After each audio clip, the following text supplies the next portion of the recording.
County public health officials are currently investigating what they call a likely case of the monkeypox virus. If confirmed, it would be California's first known case. Now, the news has people all across our area now looking for some answers, wondering how concerned they should be. So joining us now to help us sort out some of those questions and concerns is Dr. Vanessa Wachter. Doctor, thanks for joining us this morning. We appreciate it.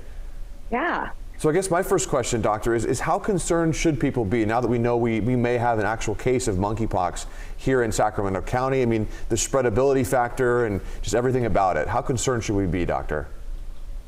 I would say I would not be concerned.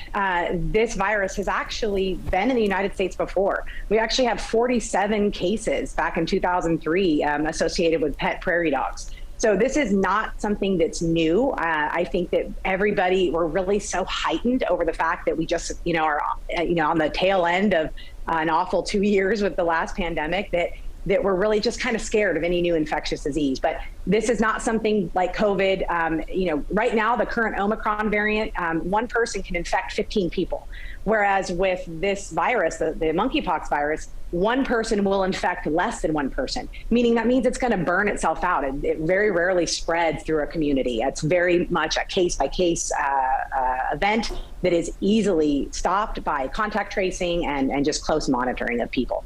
Dr. Wachter, always a pleasure to talk to you. I have kind of several questions that I want to wrap together. So explain for folks briefly, what is monkeypox, just kind of overall, like what is this virus and what part of the body does it affect? And is it treatable? Is it something that there's a vaccine for people that are nervous about potentially coming into contact with it?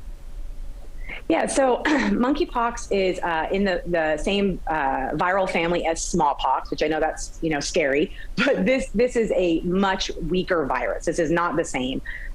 This will if you do catch it, you'll start with symptoms that are very flu-like. So you'll have muscle aches, fever, body aches, that kind of a thing. And then the big, defining factor that makes it different from smallpox is that you also get lymph node enlargement. So your lymph nodes will start to swell up. And then eventually you'll start to get a rash, which turns into these kind of pustules, which are filled with a milky colored fluid and usually have like a red ring around them. They tend to start kind of at the face and then can move throughout the whole body onto the palms and onto the soles of the feet. These blisters eventually will crust over, dry up, and the rash will disappear. It can take a few weeks for that to completely resolve. But remember, the fatality rate for this virus is less than 1%, and that's in developing nations where they don't really have the best healthcare. So if someone were to get monkeypox here in the United States, it's something that will most likely be self-limiting, mild illness that would be treatable from just supportive care. Now, there are a couple of medications that we can use that are antiviral medications. None of them are necessarily FDA approved, but they have been used, or some of them have an expanded access use because they've been made for other diseases. But they are possible that you could use them. Very rarely would that need to happen. And then in regards to vaccines, we do have vaccines available.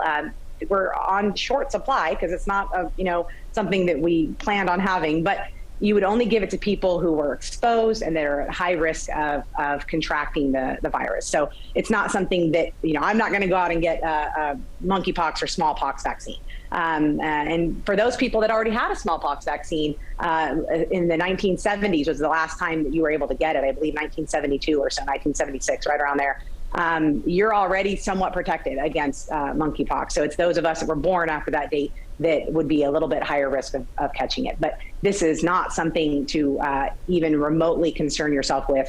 If you start having an unusual rash, you can just notify your doctor and they'll investigate it, especially if you've come into contact with anybody from West Africa or Central Africa. Well, Dr. Wachter, this was very encouraging to hear your medical viewpoint about monkeypox. And when we're talking about headlines, it could definitely be alarming. So this was very helpful to hear that this is something that will probably burn itself out and will hopefully not affect a lot of people here in the U.S. or even abroad. So thank you again, Dr. Wachter. We appreciate it.